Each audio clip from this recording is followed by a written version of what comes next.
안녕하세요, 여러분. 오늘은 아주 오래된 이야기 속으로 여러분을 초대해 볼까 합니다. 옛날, 한마을에 마음씨가 너무나 다른 두 형제가 살고 있었답니다. 한 형제는 가진 것 하나 없어도 그 마음만은 비단처럼 곱고 따뜻했고요. 또 다른 형제는 가진 것이 넘쳐나 부자로 살았지만 그의 마음은 차가운 돌덩이처럼 단단하고 인색했죠. 이토록 극명하게 달랐던 두 형제에게는 과연 어떤 기막힌 운명이 기다리고 있었을까요? 단순히 옛 이야기를 듣는 재미를 넘어 우리는 이 형제의 삶을 통해 인간의 본성이 무엇인지, 그리고 진정한 부유함이란 어떤 의미를 갖는지 깊이 생각해 보게 될 겁니다. 착하게 살면 복을 받고 욕심을 부리면 벌을 받는다는 오랜 가르침이 과연 오늘날에도 유효할지, 아니면 그 이상의 숨겨진 지혜가 있을지 저와 함께 흥미진진한 여정을 떠나보시죠. 그럼 이야기의 시작으로 돌아가 볼까요? 아주 오랜 옛날, 한마을에 흥부와 놀부라는 형제가 살고 있었습니다. 어릴 적부터 두 형제의 성격은 마치 하늘과 땅처럼 달랐다고 해요. 형 놀부는 욕심이 많고 자기밖에 모르는 아이였죠. 동생 흥부는 그와는 정반대였습니다. 가진 것이 없어도 늘 주변을 살피고 남을 돕는 것을 좋아했으니 그 마음 씀씀이가 참으로 고왔습니다. 시간이 흘러 부모님이 세상을 떠나자 형놀부의 탐욕은 그야말로 하늘을 찔렀습니다. 부모님이 남기신 얼마 안 되는 유산마저도 흥부에게는 한 푼도 나누어 주지 않고 모조리 자신의 것으로 만들었죠. 심지어 흥부네 가족을 집에서 쫓아내기까지 했으니 놀부의 횡포는 정말이지 야속하기 그지없었습니다. 결국 흥부네는 가진 것 없이 마을 어귀에 허름한 초가 집으로 쫓겨나게 되었습니다. 바람이 숭숭 새어 들어오는 낡은 집이었지만 흥부와 아내는 서로를 아끼고 의지하며 많은 자식들을 키웠습니다. 쌀독은 늘 비어 있었고 겨울이면 아이들은 추위에 떨며 배고픔에 울곤 했죠. 하지만 그들은 서로를 원망하기보다는 작은 것에도 감사하며 오순도순 살아갔습니다. 비록 몸은 고달프고 삶은 팍팍했지만 흥분의 초가 집안에는 언제나 웃음꽃이 피어났으니 그들의 마음만은 누구보다도 부유했던 것이죠. 반면 놀부의 으리으리한 기와집에서는 웃음소리 대신 쩔렁쩔렁한 고함소리가 더 자주 들렸습니다. 가진 것이 많으면 많을수록 그의 욕심은 더욱 커져만 갔고 그의 마음 속에는 다른 이를 위한 자리가 조금도 없었으니까요. 놀부는 자신의 재물을 늘리는 데에만 온 신경을 썼고 가난한 동생 가족에게는 눈길 한 번 주지 않았습니다. 겨울이 깊어지고 먹을 것이 더욱 귀해지자 흥부의 자식들은 굶주림에 지쳐 비쩍 말라갔습니다. 찬바람이 부는 어느 날 흥부는 더 이상 참을 수 없어 마지막 희망을 품고 형놀부의 집을 찾아갔습니다. 대문 앞에서 한참을 망설이던 흥부는 결국 용기를 내어 형에게 도움을 청했지만 놀부의 반응은 매몰차기 그지없었죠. 그는 흥부의 애원에도 아랑곳하지 않고 오히려 모진 말과 함께 동생을 문전박대했습니다. 차가운 겨울바람 속에서 발길을 돌리는 흥부의 뒷모습은 그야말로 절망 그 자체였을 겁니다. 이처럼 흥부와 놀부 형제의 삶은 극명한 대비를 이루며 흘러갔습니다. 과연 이들의 운명은 이대로 계속될까요? 아니면 어떤 예기치 못한 변화가 찾아올까요? 형의 집 문턱에서 냉대받고 돌아온 흥부의 발걸음은 천근만근 무거웠습니다. 차가운 겨울바람은 그의 마음에 뚫린 상처를 더욱 깊게 파고들었고 쌀독은 이미 바닥을 드러낸 지 오래였으며 9이나 되는 자식들은 굶주림에 지쳐 비쩍 말라갔죠. 한숨조차 사치인 듯 흥분의 초가 집에는 무거운 정적만이 감돌았을 겁니다. 가진 것이 없어 몸도 마음도 지쳐 있었지만 흥부는 가족을 위해 매일매일 힘겨운 노동을 이어갔습니다. 하지만 시간은 흘러 혹독했던 겨울도 결국 제자리를 내어주고 따스한 봄 기운이 대지를 감싸기 시작했습니다. 얼어붙었던 땅에서는 새싹이 돋아나고 나무마다 파릇한 새잎이 돋아나는 희망의 계절이 찾아온 것이죠. 그러나 흥분의 가족의 삶은 여전히 녹록지 않았습니다. 봄이 왔다고 해서 당장 쌀독이 채워지는 것은 아니었으니까요. 여전히 배고픔은 그들의 그림자처럼 따라다녔습니다. 그러던 어느 화창한 봄날,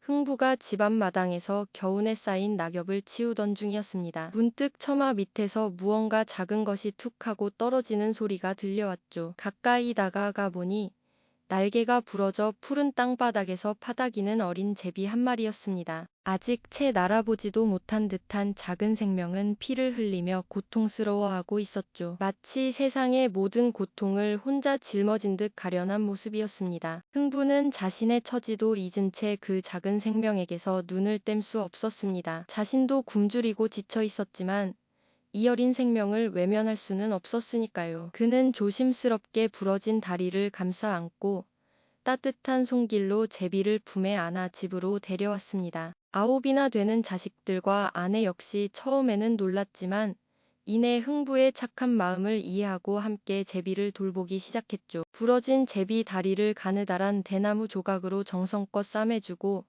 밤낮으로 벌레를 잡아다 먹이며 마치 제 자식처럼 극진히 보살폈습니다. 그들의 정성 어린 보살핌은 작은 제비에게는 생명의 은인이나 다름없었을 겁니다. 그렇게 흥분의 가족의 따뜻한 사랑 속에서 제비는 놀랍게도 기운을 되찾아갔습니다. 며칠이 지나자 상처는 말끔히 아물었고 제비는 힘찬 날갯짓으로 푸른 하늘을 자유롭게 날아오를 수 있게 되었죠. 어느덧 무더운 여름이 지나고 단풍이 물드는 가을이 찾아왔습니다. 강남으로 떠날 채비를 마친 제비는 마지막 인사를 하듯 흥분의 집 저마 밑을 몇 번이고 맴돌았죠. 흥분의 식구들은 아쉬운 마음으로 제비가 따뜻한 곳으로 무사히 날아가기를 빌며 멀리 떠나는 작은 뒷모습을 한참 동안이나 바라보았습니다. 그들의 마음속에는 작은 생명을 살려냈다는 뿌듯함과 함께 다시 만날 수 있을까 하는 아련한 기대감이 자리 잡았을 겁니다. 그리고 다시 새봄이 찾아왔습니다. 푸른 하늘 아래 만물이 소생하는 생명의 계절.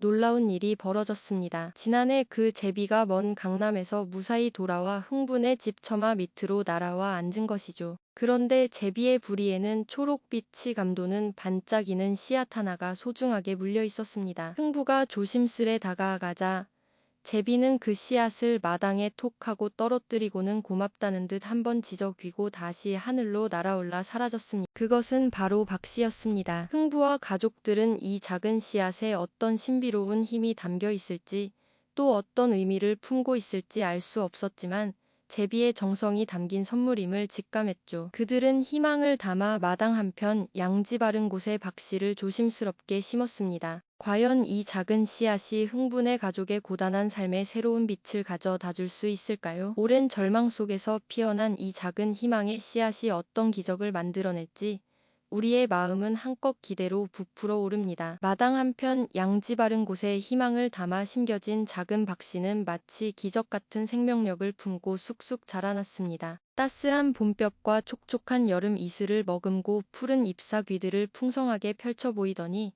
이내 튼튼한 줄기들이 대나무처럼 하늘을 향해 뻗어나가 지붕까지 휘감기 시작했죠. 온 가족의 눈길은 그 푸른 생명체에 쏠렸고 그 줄기마다 탐스럽고 커다란 박들이 주렁주렁 매달려 익어갔습니다. 그 모습은 흡사 가난에 찌들어 고단했던 흥분의 초가 집에도 드디어 풍요와 행복의 기운이 찾아올 것이라는 신비로운 예고편 같았습니다. 흥부와 그의 가족들은 매일 아침 저녁으로 박들이 얼마나 커졌는지 살펴보며 그저 신기하고 감사한 마음으로 하루하루를 보냈습니다. 오랜 절망 속에서 피어난 이 작은 생명의 기운은 온 가족의 마음에 새로운 희망을 심어주었죠. 드디어 황금빛 가을이 깊어지고 박들은 햇살을 받아 더욱 굵고 단단하게 여물었습니다. 흥부는 아내와 함께 가장 크고 탐스러운 박 하나를 신중하게 골라 조심스럽게 따서 마당에 내려놓았습니다. 이제 이 박을 가를 시간이었죠. 과연 이 두툼한 박 속에는 어떤 신비로운 보물이 숨겨져 있을까요? 톱을 든 흥부의 손은 잔뜩 긴장했지만 그의 눈빛은 희망으로 가득했습니다. 아내 또한 숨을 죽이며 남편의 손길을 애타게 지켜보았죠. 쓱싹쓱싹 톱날이 나무를 가르는 소리가 고요한 마당에 울려 퍼지고 마침내 박이 반으로 쩍 하고 갈라지는 순간 마치 숨겨진 보물상자가 열리듯 믿기지 않는 광경이 펼쳐졌습니다. 황금빛 찬란한 금덩이들과 영롱하게 빛나는 은화들, 그리고 눈부신 보석들이 마치 폭포수처럼 박 속에서 쏟아져 내리는 것이 아니겠습니까? 눈을 비비고 다시 보아도 꿈이 아니었습니다. 그야말로 휘황찬란한 보물들이었죠. 그뿐만이 아니었죠. 값비싼 비단 옷감이며 온갖 진귀한 물건들이 쉴 새 없이 쏟아져 나와 허름했던 흥분의 마당을 가득 채웠습니다. 흥부와 아내는 서로를 얼싸안고 기쁨의 눈물을 흘렸어요. 평생을 가난에 찌들어 살던 그들에게 이런 엄청난 행운이 찾아오다니 그저 꿈만 같았을 겁니다. 이 모든 것이 제비가 전해준 소중한 선물임을 다시 한번 깨달았죠. 하지만 기적은 여기서 멈추지 않았습니다. 흥부 부부가 또 다른 박을 조심스레 가르자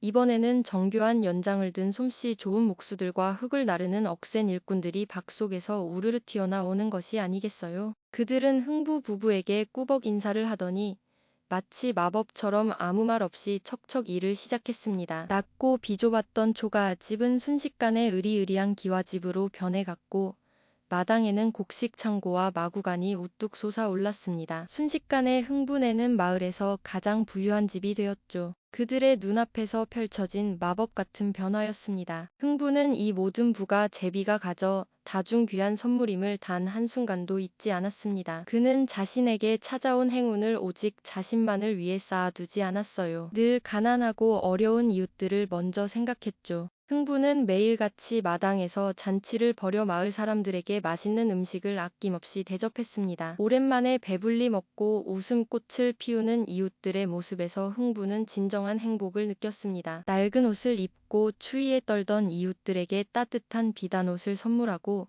병든 이웃에게는 귀한 약을 구해 치료해 주었으며 어려운 살림에 허덕이는 집에는 곡식과 돈을 아낌없이 나누어 주었습니다. 흥부의 마음은 그가 가진 재산만큼 이나 넓고 따뜻했습니다. 그의 너그러움과 베풀 덕분에 마을은 활기와 웃음꽃으로 가득 찼습니다. 모두가 서로 돕고 나누는 따뜻한 공동체가 된 것이죠. 이제 흥분의 집은 웃음소리가 끊이지 않는 행복한 보금자리가 되었답니다. 아이들은 더 이상 굶주리지 않았고 흥부와 아내는 얼굴 가득 환한 미소를 지으며 이웃들과 함께 행복을 나누었습니다. 진정한 부는 단순히 많은 것을 소유하는 것이 아니라 가진 것을 기꺼이 나누고 베풀 때 찾아온다는 것을 흥부는 온몸으로 보여주었습니다. 그의 선한 마음이 가져온 기적은 온 마을을 따뜻하게 물들였답니다. 이러한 흥부의 이야기는 과연 어떤 파장을 불러일으킬까요? 흥부의 기적 같은 이야기는 삽시간에 온 마을을 넘어 놀부의 귀에도 가닿았을 겁니다. 동생이 졸지에 큰 부자가 되었다는 소식은 놀부의 마음에 시기와 질투라는 독한 씨앗을 심었죠. 밤낮 없이 흥분해 새로 지은 으리으리한 기와집을 멀리서 노려보며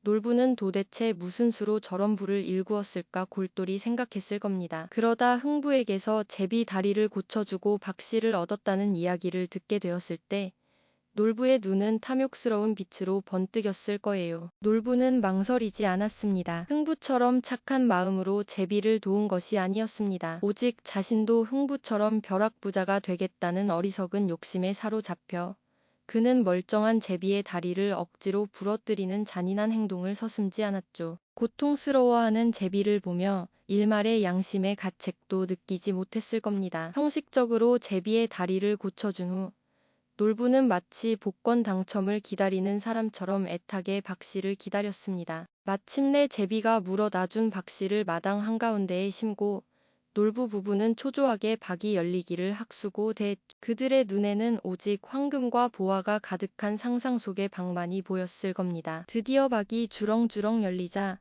놀부의 마음은 한껏 부풀어 올랐습니다. 그는 흥분된 표정으로 첫 번째 박을 타기 시작했습니다. 하지만 기대와는 달리 박 속에서는 온갖 못된 도깨비들이 튀어나와 집안을 난장판으로 만들었습니다. 놀부 부부는 혼비백산하여 도망치기 바빠져. 이어서 두 번째 박에서는 똥물이 쏟아져 나와 온 집안을 더럽혔고 그들의 몸까지 뒤덮었습니다. 역한 냄새와 더러움에 놀부 부부는 기겁하며 울부짖었을 겁니다. 세 번째 박에서는 매서운 망나니들이 튀어나와 닥치는 대로 집안의 기물을 부수기 시작했습니다. 금세 놀부의 으리으리했던 기와집은 산산조각이 나고 말았죠. 탐욕에 눈이 멀어 저지른 어리석은 행동의 대가는 참혹했습니다. 놀부는 모든 것을 잃고 하루아침에 비참한 신세로 전락하고 말았습니다. 가진 것이라고는 초라한 몸뚱이 뿐인 놀부와 그 아내는 결국 흥분의 집문간에 서서 지난날의 잘못을 뼈저리게 후회하며 눈물을 흘렸습니다. 그제야 자신의 탐욕이 얼마나 큰 재앙을 불러왔는지 비로소 깨달은 것이죠. 흥부는 그런 형과 형수를 조건 없이 품어주었습니다. 지난날 형에게 받았던 서름을 탓하거나 비난하지 않았습니다. 그저 따뜻한 미소와 함께 형의 손을 잡고 집 안으로 이끌었을 뿐입니다.